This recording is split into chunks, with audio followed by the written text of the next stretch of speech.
Hello everyone, welcome back to my channel. As always, thank you so much for being here and sharing your time with me. I really appreciate it.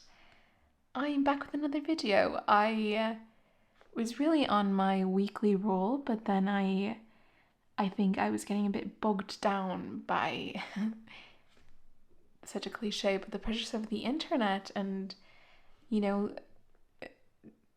overthinking what it is that people want to watch and what people don't want to watch. But this specific video is something I've wanted to share for a long time, even though I feel quite shy about it because I guess anything to do with writing, my journaling is something I feel very confident in because I've been doing it for so long, and I guess whether you're good at journaling or not is really quite subjective. And some people would argue that painting is as well, but I do believe that there's a bit more objectivity when it comes to painting. And I've never considered myself to be someone that is good at drawing, nevertheless painting, but I actually wanted to bring something up. And that's that when I was traveling recently, I had yet another moment where I was like, I would love to be one of those picturesque people on the streets or in cafes or wherever that have a little sketchbook and are painting or sketching or illustrating what they're looking at. And I'll insert a photo of a journal entry that I did dedicated to that. I think just kind of, I don't know, putting my thoughts to paper and perhaps hoping that it would hold me accountable and that I would start this journey myself. And so I started it. I came back from that trip at the end of April, I believe, and I began this in June. January, February, March, April, May, June. Yeah. So this is the product of that, and I can see how my whole not that I think I'm great now, but I can see the evolution of my practice, and I'm so excited to keep going. Okay, let's get into this before I reach the 3-minute mark and I haven't started it. As you may see by now, I use yet another traveler's notebook for this, but this is exclusively, may I say, just my painting notebook. I have the traveler's what is it? Fly to the world from Japan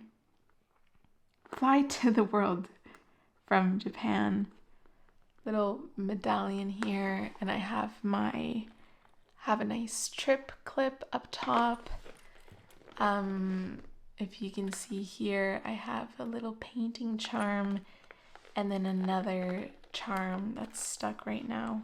This is harder to show than I thought. Oh my gosh. Anyway, that has my initials, Ale, ND. So yeah, and I have again another Midori clip on the side with my pencil and my pen, like the tip protector, because you never know. So let's get into it. The setup, I guess, is somewhat reminiscent of my daily journal, just because it's a tried and true system. It feels like I yet again have my pencil board here, although I don't really use it that often, if I'm being completely honest with you, but it's still here. In the front cover, I have some painting, images and such to keep one inspired. I have random scraps of watercolor paper so that I can test my colors before I get started. That lives there. This is perhaps a bit niche, but one of my favorite artists of all time, and mainly just like my favorite artist in terms of like how they strike my heart, is Van Gogh, or Van Gogh for those of you that would tell me to pronounce it correctly. And this is actually just one of the letters that he wrote to Teo, his brother. And it just brings me a lot of joy when I open this little book and I see that. It's just very endearing to me. Again, just more pretty colors, more inspiration, that when I look at this, I'm immediately like in the zone, ready to do what I need to do. So before I flip to the next page, I do want to preface this by saying I've never taken like proper classes. I don't consider myself good at this. This is very much an exercise in releasing my need for perfection and for being good at things automatically. So when I did the first illustration in this book, I forced myself to do it straight away with pen so that I wouldn't be tempted to keep erasing things. And it does have like, oh, I guess this is the first page. It just says doodles. And my first one definitely felt like a doodle because it definitely has a bit of a childhood, like a child like essence. I was gonna say childish, but that seems harsh. And the whole point of this is that I've been drawing like places that I've been, but my reference is just images on my phone because since I'm still learning, I haven't really felt like I could sit in front of a place and do it, as most of the things I'm tackling right now are very two-dimensional because I am so daunted by 3D images and perspective and making sure things don't look wonky, but I'm working on it. And then on the back, I actually print the image that I was doing, and then I try to do a small reflection because I can't do anything without adding a bit of nostalgia.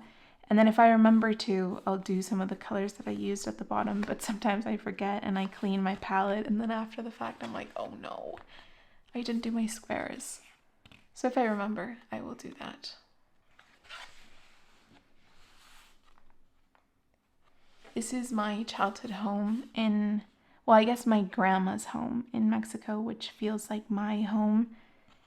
And yeah, this took me a really long time to do, but it was so special to take my time with this image. So you can see that's the actual backyard there. I really love this one. I don't know, something about the way the colors turned out feels really sweet. I really like this one. I feel like I really want to continue learning how to paint food. It brings me a lot of joy.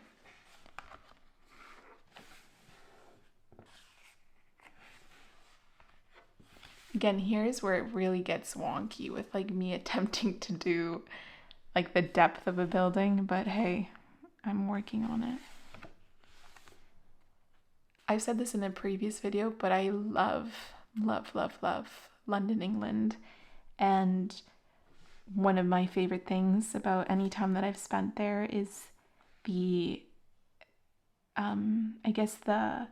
routine of going to Pret-a-Manger or Pret to get the vegan berry croissant and a soy latte. There's nothing quite as joyous as that for me. So I decided to do a little painting in honor of that. And again, the food was so fun to do, and I really hope to keep doing those more often. Again, we maintain anything and everything in 2D because it's so daunting. And even this, even though it's just a flat image, required a lot of time and dedication. And I actually haven't finished this back part.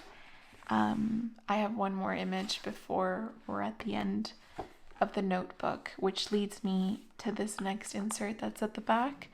When I take a photo or when I go through my camera roll and realize that there's an image that I could potentially see myself tackling in my watercolor journal, I will add it here into my little card folder insert.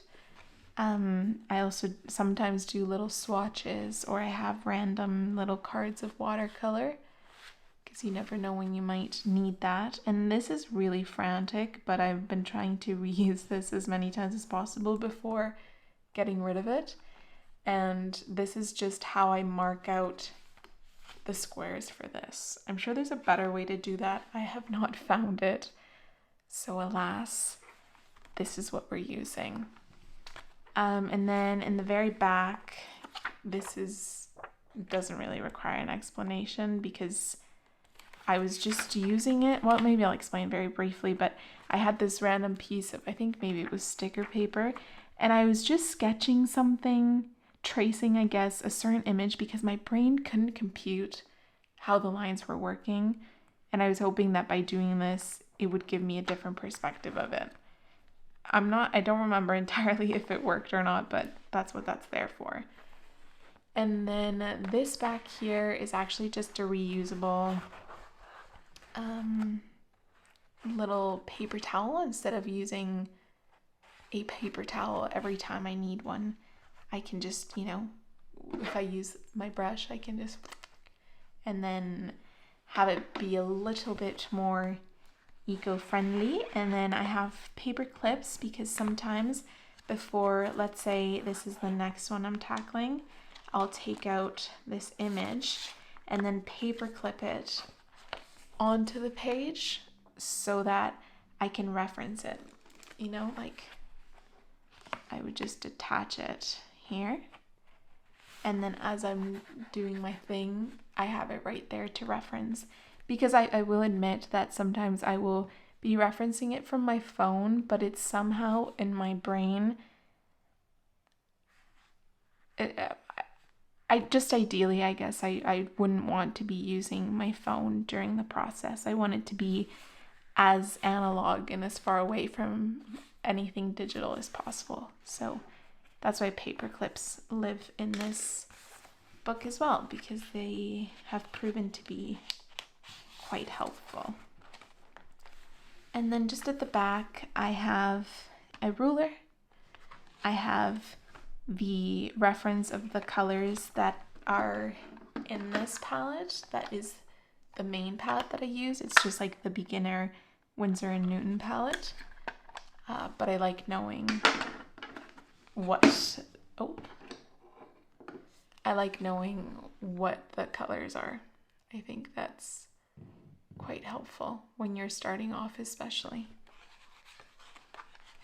And then I haven't started this one, but I'm excited to have it. And that's the watercolor paper from Traveler's Notebook, but in the passport size. Because sometimes, even though I can still make smaller images here, I can sometimes be daunted by the size of this page. So I think having an option to just do a small piece is great. And then for the final little thing that I'll mention is for my birthday in August, my angel partner that knows how much I love Traveler's Notebook, he did buy me the Travel and Sketch with Traveler's Notebook, which was their collab with Art Toolkit. And this is simply the most stunning thing I've ever seen. As you can tell, I don't even like mixing in here. I still exclusively mix on here.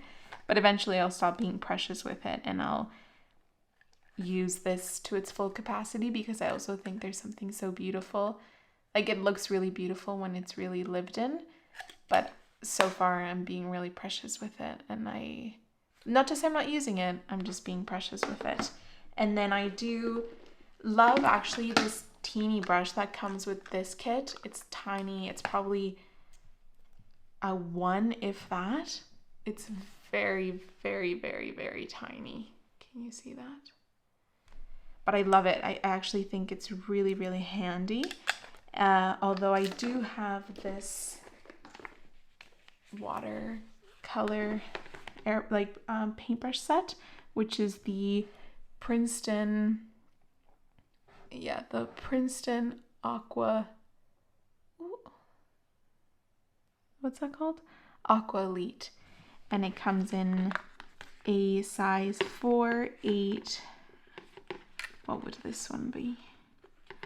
4, 6, 8, and 10. 4, 6, 8, and 10, which is great. So yeah, those are the main tools I use. And then I will briefly just mention, I typically have this little pouch as well. And on this side, I have more of like the Pentel water brushes, a pipette, if I need it for whatever. I have some additional brushes. I have a water mister to just dampen up my palette. And they're like the little masking fluid markers, which you use when you're trying to cover very dainty spots that you want to maintain white and you don't want to worry about painting over them. And then on this side, I just have a ton of waterproof markers so that I can do my sketching, and white pens for highlighting, mainly the Jelly Roll in 0.5, more mechanical pencils, and my kneadable art eraser from Faber-Castell. And yeah, that is all in my watercolor notebook, and I love it. It feels just like me. Like, I think when I dreamt of being that person that would watercolor and would not feel, like I wasn't talented enough, I think once I accepted where my skill level was at and then just dove in, it's been really liberating. And this looks and feels so beautiful to me, and I love it. And I'm really excited to keep working on it and get better as the time goes on. So yeah, that's it. That's the little tour. I hope this was interesting. I know there's so many people on the internet that have such beautiful watercolor journals, and I get so inspired by everyone's incredible talents, and we'll see where this journey takes us. So yeah, that's everything. Thank you so much for being here and sharing your time with me. I really, really, really, really appreciate it. And I will see you when I see you. Bye!